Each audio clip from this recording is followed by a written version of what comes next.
Well, history may not exactly repeat itself, but many have suggested it comes darn close, and that's a good way to predict the future is by examining the past. So what can the history books tell us about what may lie ahead for the business world in 2002? Joining us from our Washington bureau is Bruce Weindruch, the Chief Executive of the History Factory. Thanks for being with us, Bruce. Thank you. Happy New Year, fellas.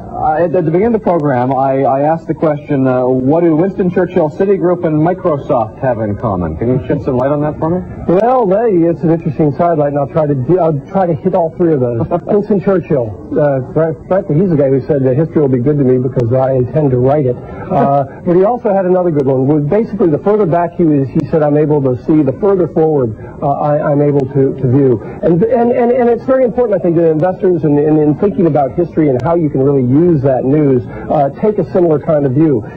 To have a broader view and to take a longer-term view. I don't think it's surprising that a guy like Warren Buffett is such a successful investor. He respects experience. He respects history. Remember, he likes to hire, buy companies that have long-standing executives, sometimes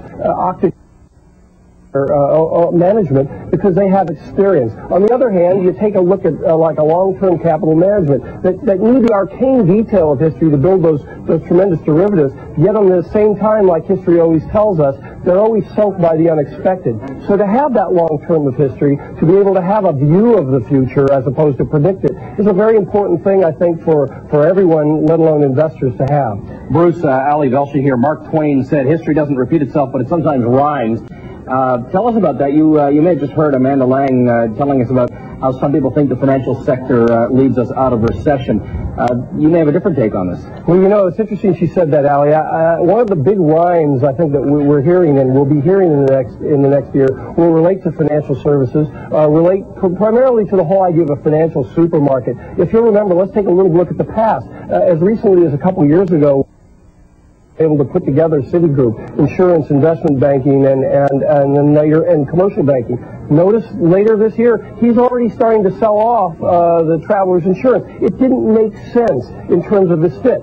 I'll tell you, Carter Glass, the guy who put together that now forgotten law called Glass-Steagall that separated investment banking from commercial banking, he'd be spinning in his grave if he saw what happened in this past year, particularly with J.P. Morgan Chase and Enron. Here's a bank, a commercial bank that lent money, an investment merger with Dinergy, and then finally, here they are saying maybe out of the rooms of this we can take their trading operation. This is the exact things that Glass was afraid of.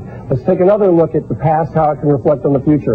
Bruce Wasserstein was part of a very successful investment bank, acquired by a commercial bank, which has now been acquired by a German insurance company. He's leaving his firm to go with a more pure play investment bank. The cultures just don't fit.